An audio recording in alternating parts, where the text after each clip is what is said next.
The fire burned low in Kattegat's great hall. Lagertha sat alone, her golden hair streaked with silver, staring into flames that offered no warmth. 3 years of peace had nearly destroyed what decades of war could not. Her spirit, the empty benches around her echoed with ghosts. Ragnar's sons had sailed away. Her warriors had returned to their farms. She ruled over prosperity and felt nothing but hollow victory. Outside, winter wind howled against the walls. Inside, silence pressed down like a weight on her chest. She thought of the seer's old prophecy, something about a heart that remembers, a voice calling across impossible distances. At the time she had dismissed it as nonsense. Now, alone with her thoughts and her regrets, she wondered. The wind shifted, changed, carried something new. Footsteps, heavy, deliberate, approaching through the snow. Lagertha's warrior instincts flared. Instantly, her hand moved to her hip, searching for a blade that wasn't there. She stood slowly, every muscle coiled with readiness. The footsteps stopped outside her door. Then a voice, deep as the ocean, rough as stone, achingly familiar. Lagertha, just her name, but she knew that voice, knew it, like her own heartbeat. Before we continue this journey, subscribe to the channel and help us reach our goal of 1,000 subscribers. Your strength keeps these legends alive. No, she whispered. You're dead. The impossible voice answered, I am not dead, and your heart still calls to mine. Lagertha threw open the doors. Snow swirled into the hall like invading spirits. There stood Bjorn, but not the man who had sailed away. This warrior was larger, harder, marked by scars she didn't recognize. His beard was thick with frost. His eyes carried the weight of someone who had traveled to the edge of the world and returned transformed. They said you died, she breathed. Fever took you in the Mediterranean. Your crew burned your body. They burned someone else, Bjorn said, stepping into the firelight. I disappeared during a storm. They gave another warrior my name and brought him home in story while I walked a different path. What path? Anger edged her voice. Years of grief transformed into fire. What path was worth letting me believe you were dead? The path that leads back to you. The words hung between them like a drawn blade. I am your father's widow, Lagertha said, carefully. You were raised as his son. Whatever you're about to say, Ragnar adopted me when I was 5, Bjorn interrupted. You know this. My true father died by Ragnar's blade. We are not bound by blood, only by choice, and years lived side by side. He pulled a carved wooden raven from his furs, intricate, beautiful, worn smooth by handling. I made this in a land far from here, he said, his voice dropping. Every night I held it and remembered the woman who taught me that true strength includes gentleness, that the greatest battles are fought within ourselves. He held out the raven. I'm offering you a choice, Lagertha. Send me away, and I'll never return. Or take this, and we'll discover together what the gods have woven for us. The fire crackled, the wind howled, and something dormant in Lagertha's chest stirred to life. Dangerous, thrilling, undeniable. She reached out and took the raven.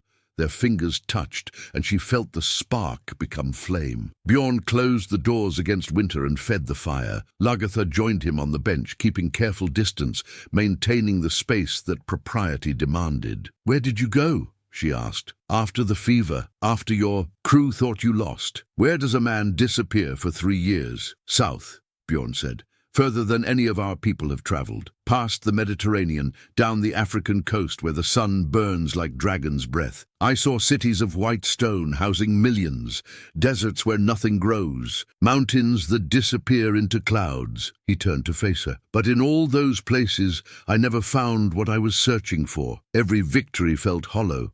Every treasure felt worthless. Every sunset reminded me I was looking in the wrong direction. And what were you searching for? Home, he said, simply. Not the place, the feeling, the sense of belonging I only ever knew here, with you. Lagertha set the raven down carefully. You know what people would say. Custom and tradition would condemn us. Custom is made by people, Bjorn replied.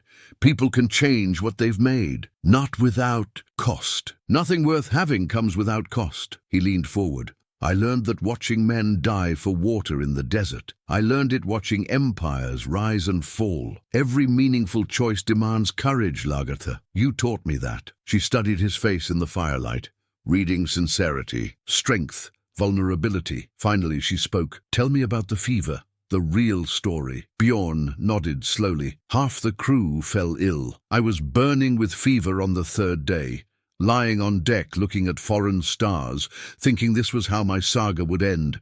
Not in glorious battle, but shaking and weak. But you survived. I woke on a beach alone. No ship, no weapons, no idea where I was. An old man found me crawling through sand, took me to his village, nursed me back to health. One night, he drew pictures in the sand. A ship, a woman, a hall. He pointed at my chest, then north.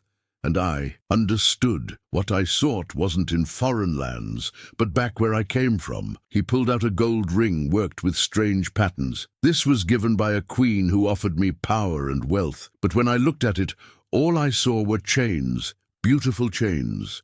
I turned her down because I realized I didn't want power given by someone else. I wanted to share power with someone who understood its true weight. The implication was clear. Lagertha felt her heart accelerate. You ask too much, she whispered. I ask only what you already want to give. Bjorn replied. I see the warrior tired of sitting still, the leader suffocating under peace, the woman who taught me that sometimes the bravest thing is admitting we need someone. He stood and extended his hand. The storm outside will pass. But the storm inside, the one building in both of us, will only grow stronger if we keep denying it. Lagertha looked at his hand, then his face. Every decision in her life had led to this moment. This choice felt like standing at a cliff's edge, looking into darkness, not knowing if the fall would destroy her or teach her to fly. She thought of Ragnar one last time, not with guilt, but gratitude. That chapter had closed. Perhaps it was time to begin a new one. She stood and placed her hand over Bjorn's heart, feeling the steady rhythm beneath her palm. If we do this, she said quietly, we do it as equals, two warriors choosing alliance. I am not a treasure you claim or a kingdom you conquer. A smile spread across Bjorn's face. I would expect nothing less. I don't seek to own you. I seek to stand beside you. She studied his eyes one more moment. Then, slowly, deliberately, she took his hand in hers. Outside, the storm raged. Inside, something new was being born, fragile and strong, forbidden and inevitable. Morning came cold and clear. Lagertha woke with a strange sensation, not regret, but anticipation. Something sleeping had opened its eyes. She found Bjorn already in the main hall, cooking over the fire. He looked up, grinning. A warrior who cannot feed himself is just a sword waiting to starve. They ate in comfortable silence, but peace never lasts. The doors opened, admitting three figures, Thorstein, her advisor, Ingvild the healer, and Arne the shipmaster. All three stopped short, seeing Bjorn, faces cycling through shock and disbelief. Bjorn? Thorstein breathed. But we heard. The reports were wrong, Lagertha said calmly, moving to stand beside Bjorn. As you can see, he lives. Ingvild narrowed her eyes, looking between them. He lives and returns directly to your hall, in winter. Alone, after letting us believe him dead for 3 years. I come with purpose, Bjorn said firmly, to offer my service to Kattegat, to help forge a new future. And you come to your mother's hall in the middle of the night? Arne added, his implication clear. The word mother hung like a blade. Bjorn is not my son by blood, Lagertha said with authority. He was raised in my household as ward and student, not child. The ties between us are bonds of respect and teaching, not parentage. The people don't see it that way, Ingvild said quietly. To them, Bjorn is Ragnar's son, and you are Ragnar's widow. Whatever the truth of blood, perception is what matters. Since when do I bow to perception? Lagertha challenged. Since you became a ruler, Thorstein said. A warrior can defy custom. A jarl cannot, not without cost. Bjorn stepped forward calmly. Then let me state my intentions plainly. I return to Kattegat as warrior too. Jarl, I offer my blade, my experience, my knowledge of the world beyond our shores. I ask nothing but the opportunity to serve and earn my place. Arne studied Bjorn thoughtfully. The fleet has been idle too long. Men grow restless with peace. If Bjorn has knowledge of new lands, new routes, new opportunities. He let the thought trail off. You would have us raid again, Lagertha said. I would have us sail again, Arne corrected. There's a difference between conquest and exploration, between pillaging and trade. Perhaps Kattegat should become known for more than the sharpness of its swords, Ingvild nodded slowly.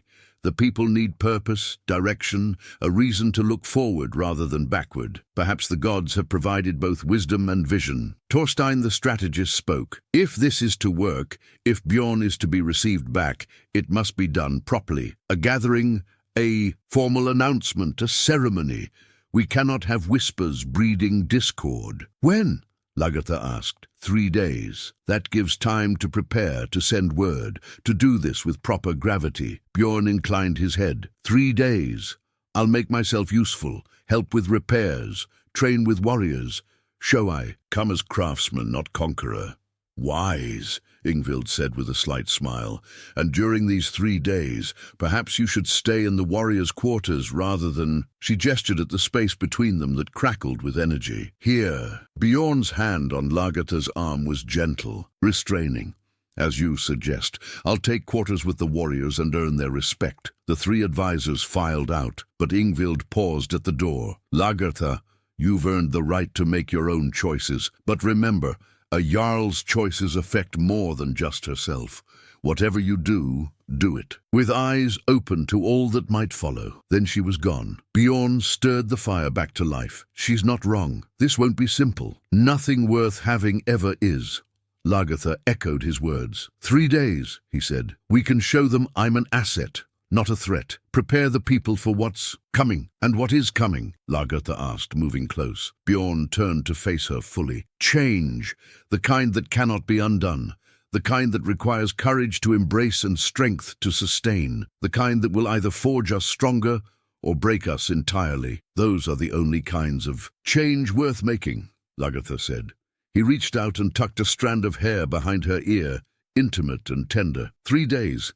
Then we show them what we choose to become. Lagertha caught his hand, holding it against her cheek. Whatever comes, we face it together. Together, he agreed. The town. 3 days passed like a fever dream, urgent, intense, transformative. Bjorn moved through Kattegat like a force of nature. He worked alongside warriors repairing ships, his hands remembering skills taught years ago. He sparred in the training yard, demonstrating techniques learned in foreign lands. He sat with elders, sharing stories of cities beyond imagination and trade routes that could bring wealth without bloodshed. Slowly, skepticism transformed into curiosity, curiosity into respect. Lagertha watched from a distance, managing her own preparations. She spoke with farmers and craftsmen, merchants and fishermen. She planted seeds of possibility. What if Kattegat became known not just for warriors, but for explorers? Not just for conquest, but for discovery. The idea took root faster than she expected. Peace had made her people restless, not content. They craved purpose, direction, something to work toward. Bjorn's return offered exactly that.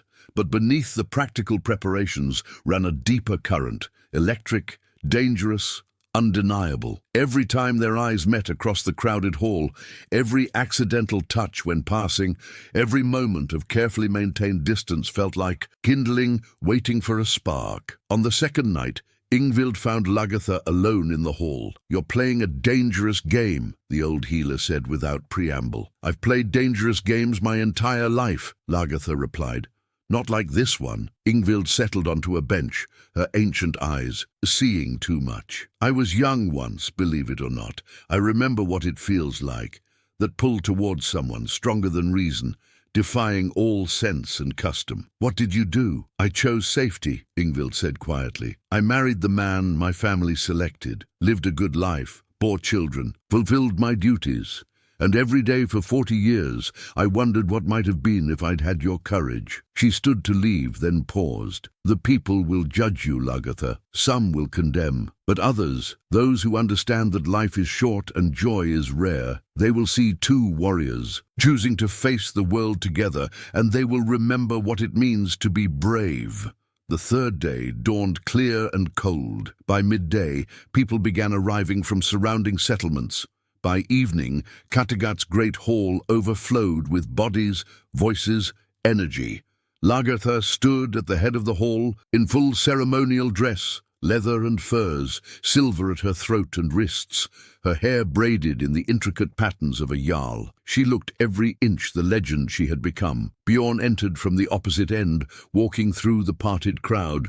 He had cleaned up, trimmed his beard, but kept the bearing of a man who had walked through fire and emerged transformed. He wore no crown, carried no ceremonial weapon, just himself, his presence, his undeniable reality. When he reached the front of the hall, he knelt before Lagertha, not as son to mother, but as warrior to jarl. Lagertha, shield maiden and ruler of Kattegat, he said in a voice that carried to every corner, I am Bjorn, son of no one and everyone. I have traveled to the edge of the world and returned with knowledge, with skills, with purpose. I offer my service to this community, my blade to its defense, my vision to its future. I ask nothing but the opportunity to earn my place among you.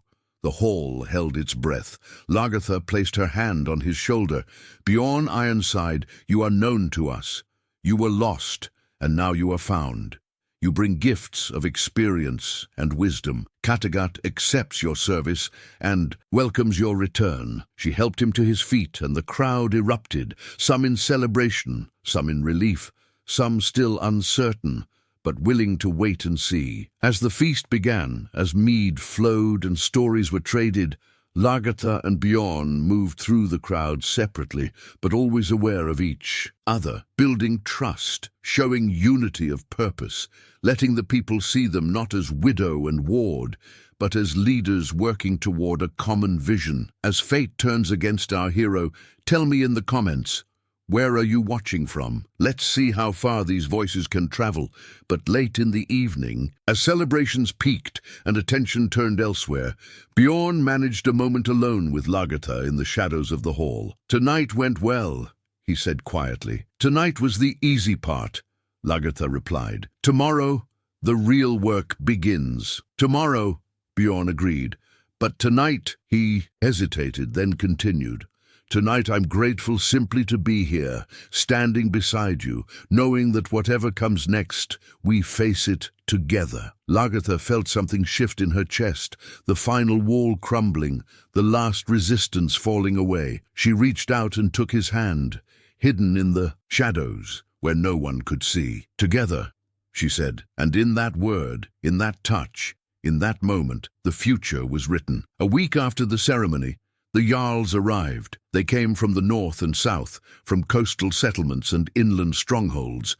Each ruled their own territory, but all owed allegiance to Kattegat and to Lagertha. The gathering had been called to discuss trade routes and defense, but everyone knew the real purpose, to measure Bjorn, to judge the situation, to determine whether opportunity or threat had returned to their shores. The council hall filled with the scent of fur, leather, and ambition. Jarl Haldor spoke first, a mountain of a man with a grey beard and eyes like winter ice. We hear interesting tales, Lagertha. A dead man walks again.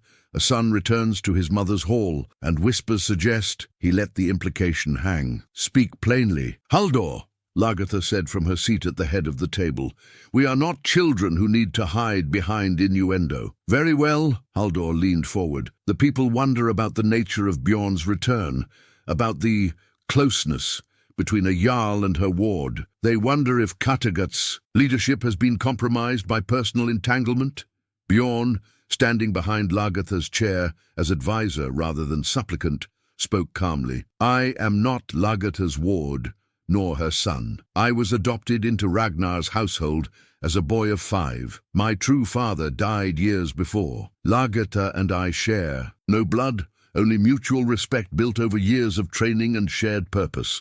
Respect, another Jarl, Astrid, sharp-faced and sharper-minded, said with a knowing smile. Is that what we're calling it now? We are calling it what it is, Lagertha said coldly. Bjorn offers valuable knowledge of lands and trade routes that could enrich all our territories.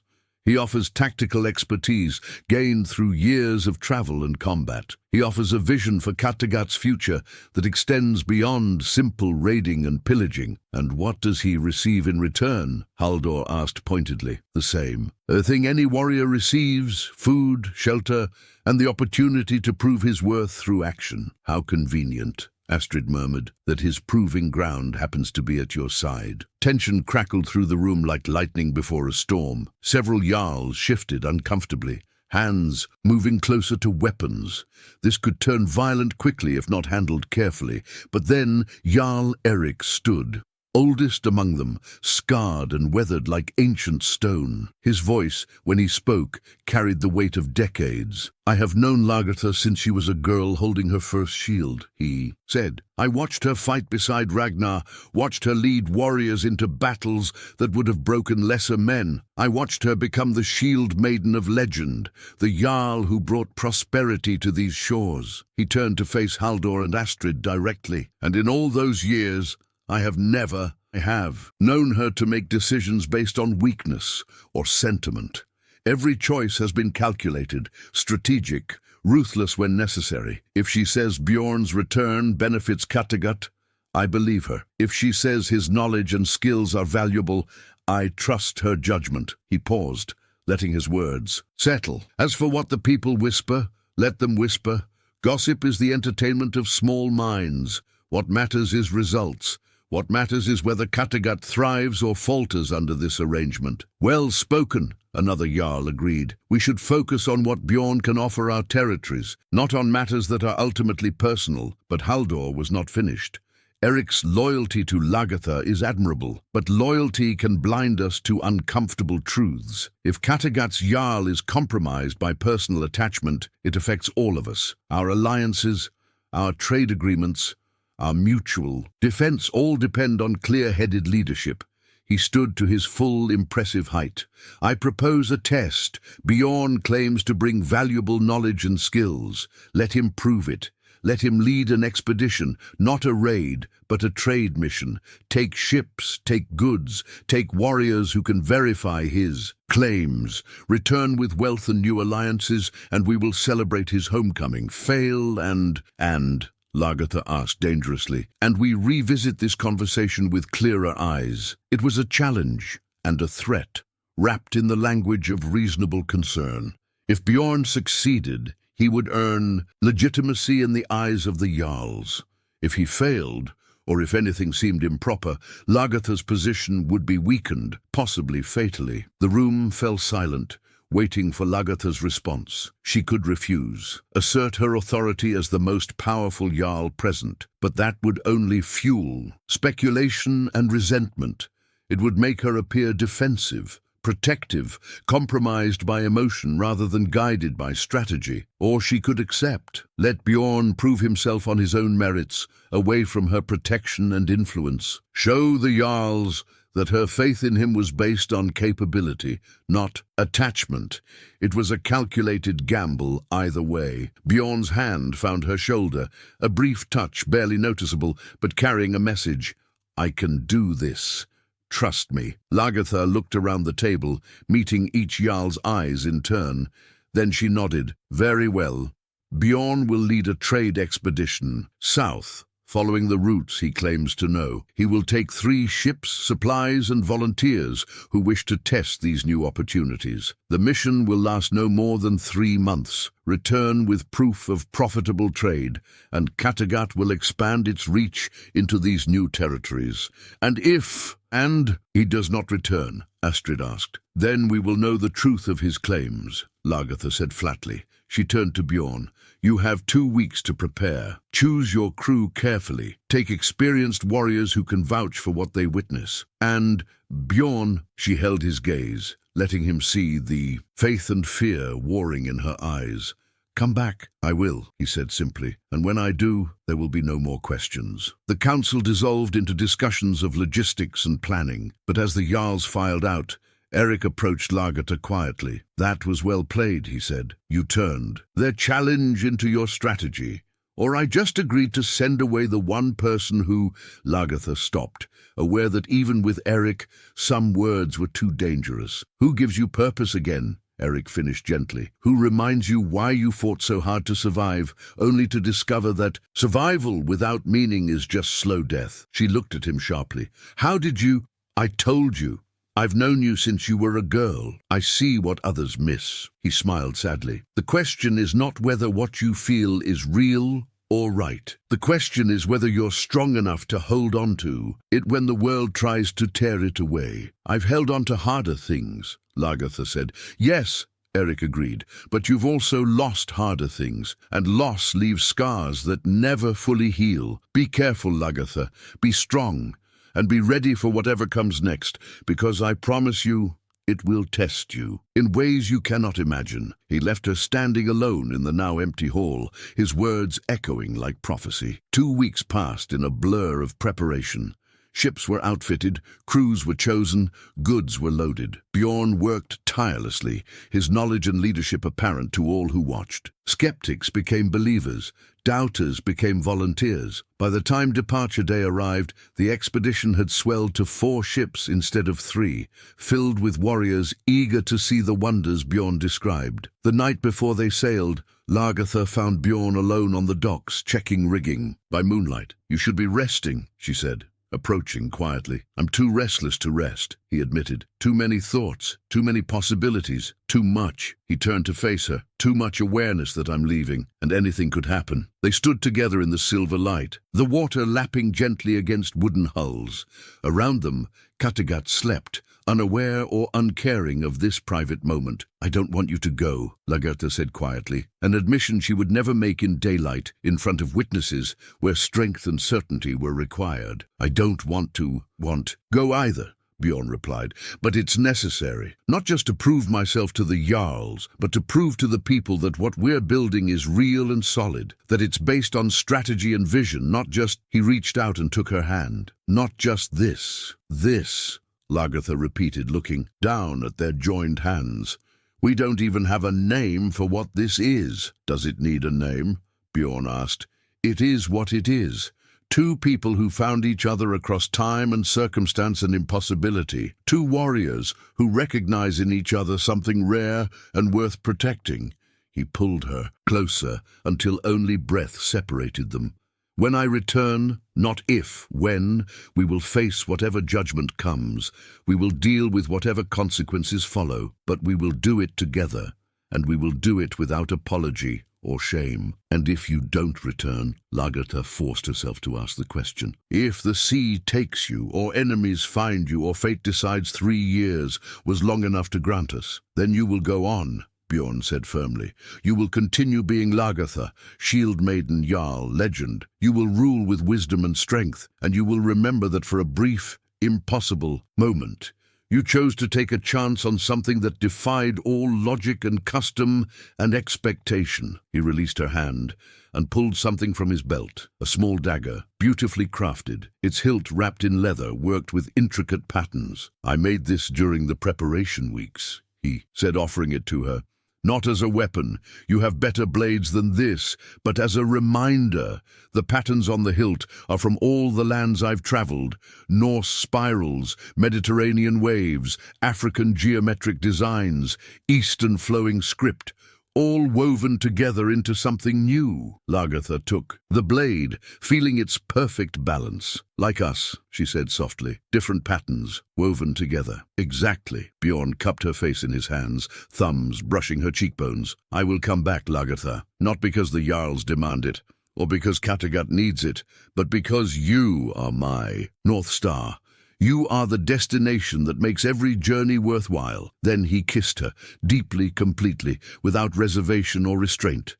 A kiss that held all the words they couldn't speak, all the promises they couldn't yet make, all the hope and fear and desperate faith that somehow, impossibly, this would work. When they finally pulled apart, both were breathing hard, both trembling with the force of contained emotion. "Come back," Lagertha whispered. "I swear it," Bjorn replied. They stood together a moment longer, memorizing each other's faces in the moonlight, storing up this moment against all the uncertain tomorrows. Then Bjorn stepped back, professional distance reasserting itself. "Dawn comes early. I should get some rest." "So should I," Lagertha agreed, but neither moved. Finally, with visible effort, Bjorn turned and walked away. Lagertha watched until he disappeared into the shadows, then looked down at the dagger in her hands. The blended patterns caught the moonlight, transforming into something almost alive. She pressed the blade to her lips briefly, a prayer, a promise, a belief in impossibility. Then she, too, turned and walked back toward her hall, carrying the weapon like a talisman against all that the future might bring. Dawn broke grey and cold, but the docks were crowded with people come to witness the departure. 4 ships sat ready, their dragon prows pointed toward open water, their sails furled and waiting. Bjorn stood at the lead ship's helm, looking every inch the explorer and leader. His crew moved with practiced efficiency, responding to his commands with the respect earned over 2 weeks of hard work and clear competence. Lagertha watched from the shore, maintaining the bearing of a jarl, sending forth an expedition. But her eyes tracked Bjorn's every movement, memorizing the way he moved, the sound of his voice carried on the wind.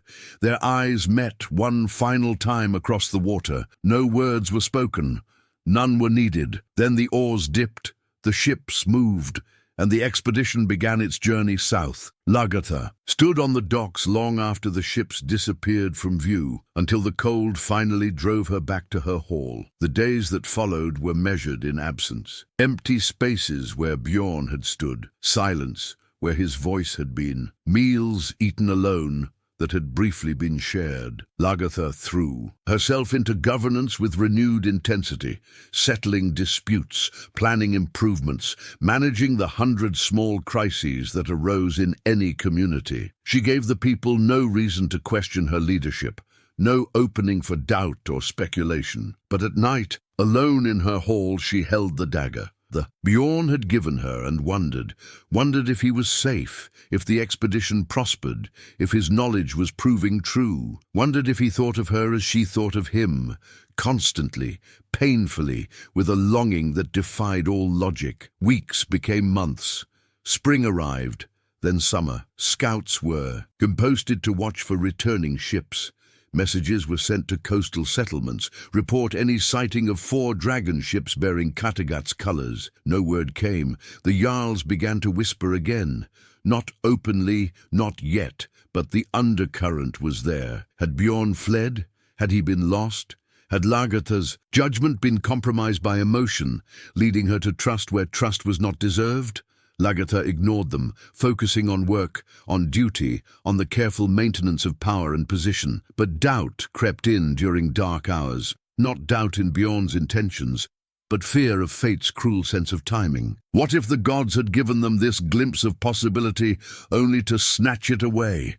Then, on a morning in late summer, when the 3rd month was nearly ended, a scout came running into Kattegat with words that made Lagertha's heart stop. Ships! 4 ships approaching from the south, riding low in the water, heavy with cargo. The entire settlement mobilized. People flooded to the docks, straining for a view of the horizon. Lagertha stood at the forefront, her hand on the dagger at her belt, hardly daring to breathe. The ships appeared, first as dark spots on the bright water, then as distinct shapes, then finally as recognizable vessels bearing Kattegat's colors.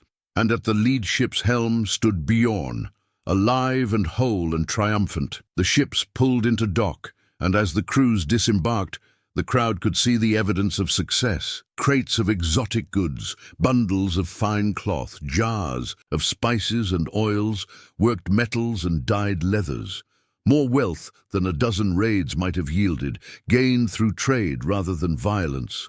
Bjorn's crew spoke rapidly, excitedly, telling anyone who would listen about the wonders they'd witnessed. cities of impossible size, markets filled with goods from across the known world, rulers willing to trade favorably with northern warriors who brought furs and amber and worked iron. But Bjorn himself ignored the celebration, moving through the crowd with single-minded purpose until he stood before Lagertha. He was thinner, darker from southern sun, marked by new scars, but his eyes held the same certainty, the same unwavering faith. "I returned," he said simply. "You did," Lagertha replied, her voice carefully controlled despite the emotion threatening to overwhelm her. Around them, the crowd celebrated. But in that moment, in that locked gaze, the world narrowed to just the two of them, two warriors who had gambled everything and won. The feast that night was legendary. Tables groaned under the weight of food and drink. Warriors from the expedition told stories that grew more elaborate with each retelling. The exotic goods were displayed, passed around, marveled at. Even the skeptical Jarls had to admit Bjorn had delivered beyond all expectations. But as the celebration reached its peak, Jarl Haldor stood, commanding silence with his mere presence. "Bjorn Ironside has proven his worth," Haldor announced. "He has brought wealth to Kattegat and opened trade routes that will benefit us all. His knowledge is real, his leadership sound, his vision valuable." The hall erupted in approval, but Haldor raised his hand, and the silence returned, this time heavy with anticipation. "However," he continued, his eyes moving, "between Bjorn and Lagertha, there remains the question of propriety, of the relationship between our Jarl and this returned warrior. The whispers have not ceased. If anything, they have grown louder." Ingvild, seated near the front, spoke up. "What business is it of ours what two adults choose? Bjorn has proven his value. Lagertha has proven her leadership. What more do you want?" "Clarity," Astrid answered. "Honesty. If there is an attachment between them, let it be declared openly rather than hidden behind careful words and maintained distances. Let us know what we're dealing with." The hall held its breath. This was the moment, the crisis point that Eric had warned about, the test that would determine everything. Bjorn stood slowly, his gaze sweeping the crowded hall. When he spoke, his voice carried clear and strong to every corner. "You want truth? Here it is. I love Lagertha, not as a son loves a mother. We share no blood, and I was old enough when Ragnar took me in to remember my true parents. I love her as a man loves a woman, with all the complexity, passion, and commitment that entails." Gasps rippled through the crowd. Some faces showed shock, others knowing, satisfaction, still others anger or disgust. Bjorn continued unflinching. "I spent 3 years traveling the world, trying to outrun what I felt, trying to bury it in distance and distraction. It didn't work. Every day, every moment, I was drawn back here like iron to a lodestone. And when I returned, I made a choice. To be honest about what I wanted, to offer myself not as supplicant but as equal, to ask Lagertha to consider possibility rather than custom." He turned to face her directly. "She could have sent me away, could have rejected me, exiled me, punished me for presumption. Instead, she chose to listen, to consider, to take the same risk I was taking." Lagertha rose to stand beside him. The moment had come. She could deny it, minimize it, try to salvage appearances, or she could match his courage with her own. "What Bjorn says is true," she said clearly. "I have feelings for him that go beyond mentorship or familial duty. Feelings that developed slowly over years, that I denied and fought and tried to suppress. Feelings that, despite all logic and custom, would not be silenced." She looked out at the assembled crowd, jarls and warriors, farmers and craftsmen, friends and rivals. "I have given my life to serving this community. I have bled for Kattegat, killed for it, sacrificed everything I held dear to keep it safe and prosperous. And now I am asking, not demanding, but asking, for your understanding, for your willingness to see that leaders are also human, that strength does not mean sacrificing every personal desire, that even shield maidens deserve a chance at happiness. Happiness, Haldor scoffed. You speak of happiness while defying every custom that holds our society together, while setting an example that undermines the very foundations of family and propriety. I speak of honesty, Lagertha countered, of refusing to hide or lie or pretend. If that undermines your foundations, then perhaps your foundations are built on sand. The tension in the hall was explosive. Arguments erupted, some supporting, some condemning, all passionate. Then Eric stood, and again his age and authority commanded attention. I have lived 80 winters, he said quietly.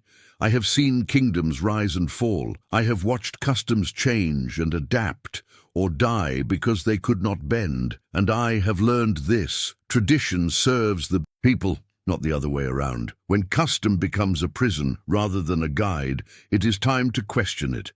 He looked at Lagertha and Bjorn. These two warriors have done nothing dishonorable. They share no blood. They violated no oaths.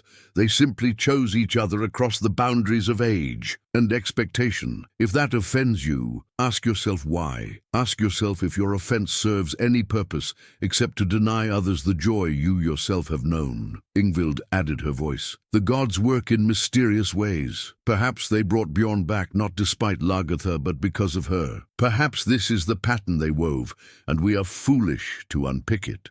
But Haldor was not convinced. And if we accept this, what precedent does it set? What other customs will be discarded in the name of personal happiness? Only those that deserve to be discarded, Bjorn said firmly. I'm not asking you to abandon all tradition.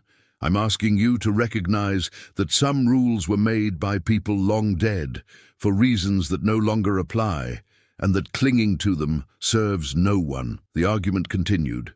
Voices rising and falling, positions hardening and softening. But gradually a consensus began to emerge.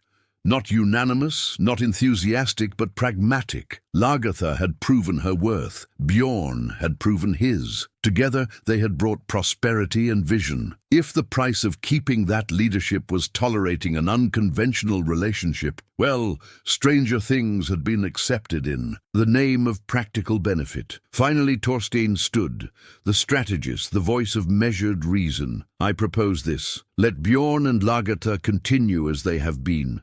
Let them work together for Kattegat's benefit, but let there be no formal marriage, no ceremony that might seem to celebrate what many still find troubling. Let it be a private understanding, acknowledged but not elevated. It was a compromise, not satisfying to anyone completely, but workable, a way forward that preserved most faces and allowed most people to accept what they could not prevent. Lagertha looked at Bjorn. He looked back. In that silent exchange, a question was asked and answered. Is this enough? Can we live with this half-acceptance, this grudging tolerance? And the answer, yes. Because it's honest. Because we're together. Because anything more would require time and patience to earn. We accept, Lagertha said. We accept, Bjorn echoed. The hall erupted again, some in relief, some in celebration, some in resigned acceptance. But the crisis had passed. The test had been survived. As the feast resumed, as tensions gradually eased into cautious celebration, Bjorn and Lagertha remained standing, together, not touching, not displaying affection, but united in purpose and presence. They had won, not completely, not perfectly, but decisively, and that, for now, was enough. Months passed. Autumn turned to winter, and with the cold came new challenges. The trade routes Bjorn had established flourished. Ships came and went, bringing wealth and news from distant lands.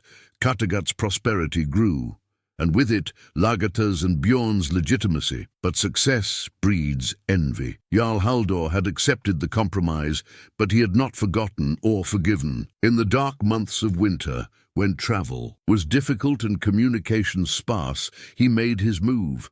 word reached Kattegat of a gathering, jarls from across the region meeting to discuss concerns about leadership and propriety. The meeting was happening now in Haldor's territory without Lagertha's knowledge or presence. "It's a challenge," Thorstein said grimly when he brought the news.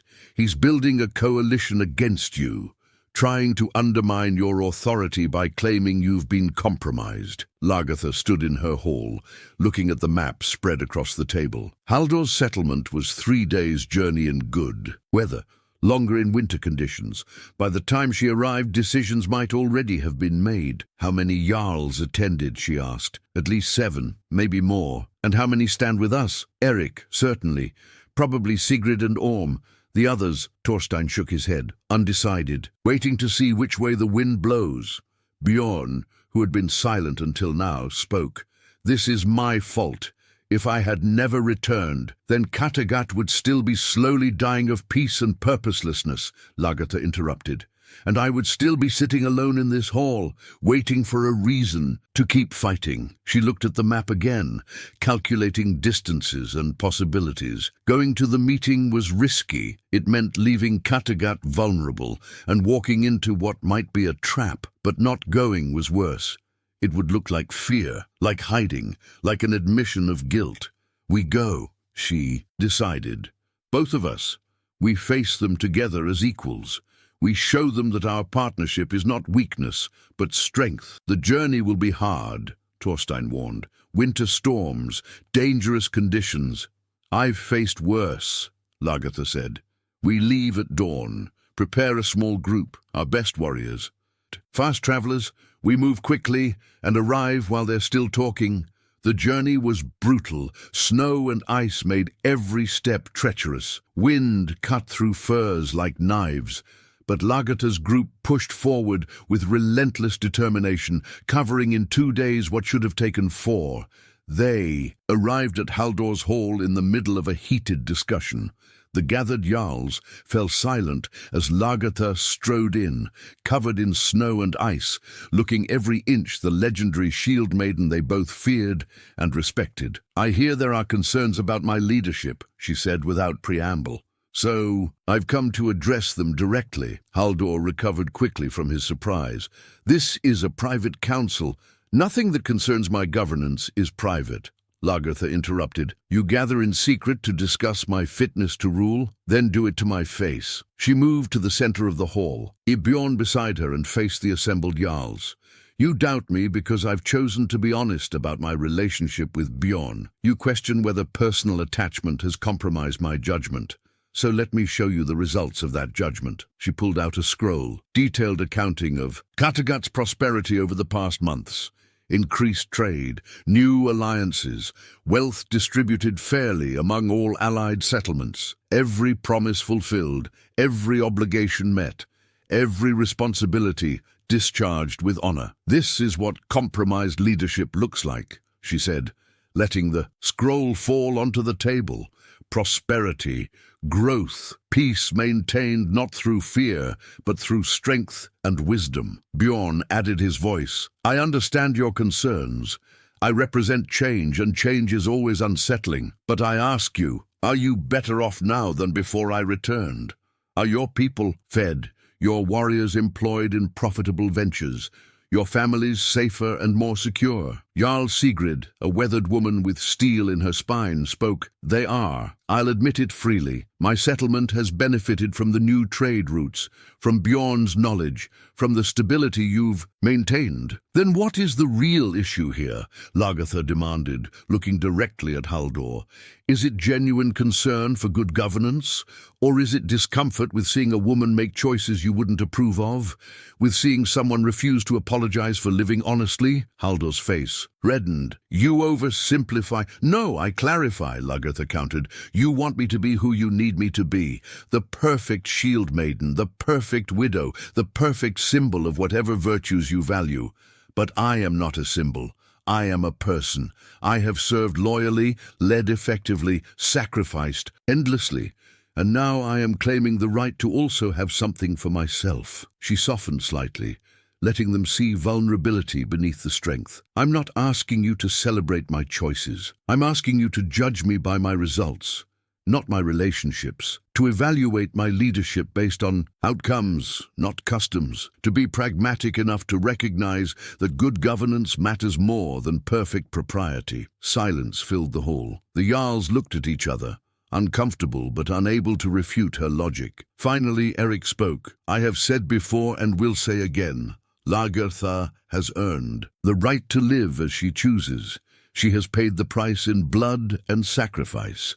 If any here have done more for their people, let them speak. No one spoke. Then we accept what we cannot change, Eric continued, and we focus on what matters, maintaining prosperity, building alliances, protecting our people. This council is concluded. It wasn't enthusiastic support, it wasn't warm acceptance, but it was acknowledgement, agreement, a grudging willingness to move forward. Haldor stood slowly, his expression unreadable. For a moment, Lagertha wondered if he would challenge her directly, force a confrontation that could only end in violence. But then he nodded curtly. Very well, but understand, the eyes of the world are on you now. Any failure, any weakness, any hint that personal attachment has clouded your judgment, and this conversation will resume. I understand, Lagertha said, and I accept those terms. Judge me by my results, Haldor. That's all I've ever asked. The gathering dispersed, Jarls returning to their own territories. Lagertha and Bjorn made the long, cold journey back to Kattegat, exhausted but victorious. That night, in her hall with only trusted friends present, Lagertha finally allowed herself to acknowledge the weight of what they'd accomplished. We survived, she said quietly. We did more than survive, Bjorn replied. We won, not perfectly, not completely, but we made them see us, acknowledge us, accept us. Ingvild, warming herself by the fire, smiled. You did what needed doing. You stood firm when others would have bent, spoke truth when others would have lied, and reminded them all that leadership is earned through action, not granted through approval. But it's not over, Thorstein warned. Haldor will watch for any mistake, any opening. We cannot afford complacency. We never could, Lagertha said. But at least now we fight openly, honestly, with nothing hidden. That's a kind of freedom I never thought I'd have. She looked at Bjorn, and in her eyes he saw gratitude, affection, and something deeper, a bond forged through fire and testing, proven strong enough to withstand pressure from within and without. Together, she said. Always, he replied. Spring arrived like a promise kept. The ice broke, the snow melted, and the world turned green again. Kattegat thrived. The trade routes established by Bjorn continued to bring wealth. New ships were built, young warriors trained not just for raiding but for exploration, diplomacy, the complex work of building a different kind of legacy. Lagertha and Bjorn worked side by side, she handling governance and leadership, he managing expeditions and foreign relations. They complemented each other perfectly, two halves of a whole that was greater than either could be alone. The whispers continued, of course. Some people would never fully accept what they represented, but the whispers had lost their power, drowned out by the louder truth of success, prosperity, and effective leadership. One evening, as the sun set over the harbour painting the sky in shades of gold and crimson, Lagertha and Bjorn stood on the docks, watching ships prepare for another journey south. Do you ever regret it? Lagertha asked quietly. Taking the risk, defying custom, all the complications that came with choosing this path? Bjorn was quiet for a moment, considering. Then he shook his head. Not for a single moment. This, what we've built together, what we've become to each other, this is what I was searching for in all those distant lands. This sense of purpose, partnership, belonging. He turned to face her fully. The question is, do you regret it? You've paid a higher price than I have. You've faced more judgment, more scrutiny, more demands to justify yourself. Lagertha looked out at the water, at the ships that would carry Kattegat's goods and reputation across the known world. She thought about the journey that had brought her here, from young shield maiden to Ragnar's wife, to widow, to ruler, to this, whatever this was, whatever they were becoming together. "I regret nothing," she said finally. "You were right that night when you returned. I was dying, not in body, but in spirit. I had won every battle, achieved every goal, and found myself hollow at the center. You gave me back something I thought I'd lost forever." "What's that?" Bjorn asked. "The feeling that tomorrow might bring something worth waking up for," Lagertha said simply. She reached for his hand, no longer caring who might see, who might judge. They had earned this small gesture of affection, this public acknowledgement of what they were to each other. "The seer told me once that I would face a final choice," she continued, "between past and future, between safety and risk, between the person I had been and the person I could become. I thought he was speaking in riddles, but he was speaking literal truth. And you chose the future," Bjorn said. "I chose possibility," Lagertha corrected. "I chose honesty over hiding, courage over comfort, love over loneliness, and yes, I chose you, despite all the reasons not to, despite custom and tradition and the weight of expectation. I chose you because my heart called to yours, just as you said that first night." Bjorn raised her hand to his lips, kissing her knuckles gently. "Then we are both blessed beyond measure." They stood together in the fading light, two warriors who had found in each other what no amount of gold or glory could provide: true partnership, deep understanding, the comfort of being fully known and still completely accepted. Behind them, Kattegat bustled with life and energy. Ahead of them, the future stretched unknown and full of possibility. "What comes next?" Bjorn asked. Lagertha smiled, a genuine expression of joy that transformed her face, making her look younger, lighter, free. "Whatever we choose, that's the beautiful part. No destiny written in stone, no fate decreed by gods or seers. Just two people making decisions together, facing consequences together, building something new from the ruins of old expectations." She looked up at him, her eyes reflecting the last light of day. "We'll make mistakes, we'll face challenges. Some will celebrate us, others will condemn us. But we'll do it all honestly, openly, with clear eyes and firm hearts." "I can live with that," Bjorn said. "So can I," Lagertha replied. As night fell and stars began to appear overhead, those same stars that had guided Bjorn home across impossible distances, they turned and walked back toward the great hall, not as Jarl and advisor, not as widow and ward, but as equals, as partners, as two people who had chosen each other despite everything and would continue choosing each other through whatever came next. The fire in the hall burned bright and warm, welcoming them. Home! And Lagertha realized something profound. She was no longer sitting alone by the fire, waiting for purpose to find her. She had found it, created it, chosen it, and that made all the difference. If this journey moved you, leave a like, subscribe, and share in the comments what touched you the most. Your voice keeps these legends alive.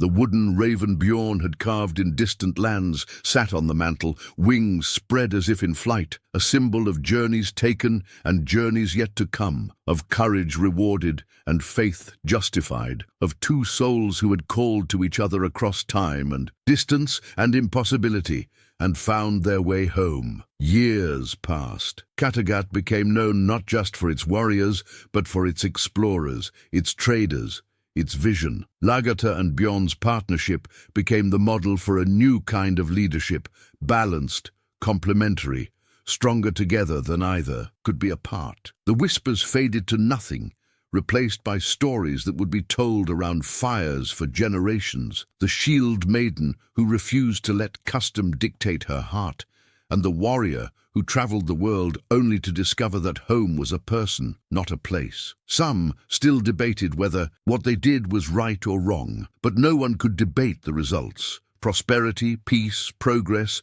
and a legacy that would echo through the ages. And when Lagertha was very old, sitting once more by a fire surrounded by grandchildren who carried both her blood and Bjorn's legacy, she would tell them, The greatest battles are not always fought with swords. Sometimes they're fought with courage. The courage to admit what you feel, to choose what you want, to build something new rather than accepting what has always been. That kind of courage is rarer and more valuable than any warrior's. Skill. The children would listen, wide-eyed, storing away the words to pass on to their own children someday.